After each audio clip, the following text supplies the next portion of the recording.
Hi, hello everybody. I'm Prof. Bunny and welcome sa ating online classroom tutorial. Ang today's topic, pag-uusapan natin the importance of NL and \n in C++ programming. Pero bagong lahat, nais ko muna magpapasalamat sa lahat ng mga viewers, sa mga nag-likes and shares, and lalong-lalo na sa mga nag-subscribe. Thank you for your support at sa pagiging success ng ating online classroom tutorial. Shoutout ko lahat ng estudyante ng Systems Plus Computer College. Okay? So, let's get started. In C++, no, yung NL, ito yung tinatawag natin na output manipulator. No, defined in the IO stream header as part ng C++ standard library. So, ito yung ginagamit in conjunction with the output stream object like the std cout, the std cr, no, to insert a new line character, no, like with the \n into the output stream and flush the output buffer. So this time, no, gagawa tayo ng isang program kung paano natin gagamitin yung NL and the \n. So ngayon gagamit muna tayo yung using namespace std. Then, mag-create tayo ng ating magiging output. So, cout, okay, double less than, then we have the, double less than, and we have the double quote. So, dito, no, maglalagay tayo ng ating magiging display. No? So, welcome to Systems Plus. Okay?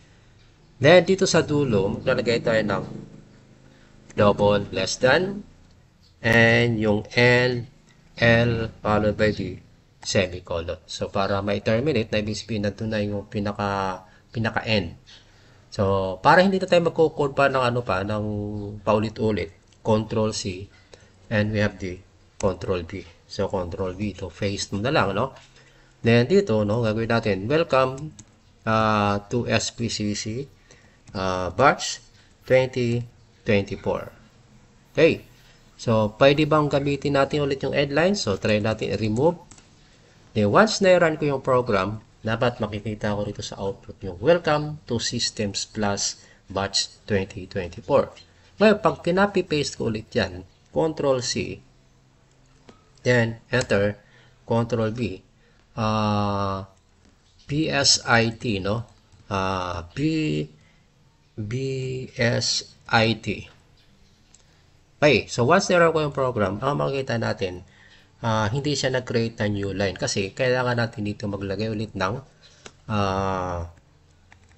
and L na para yung BSIT mag-create siya ng isang line doon sa ibaba. So, once na yung program, okay, then that's it. So, welcome to Systems Plus Batch 2024.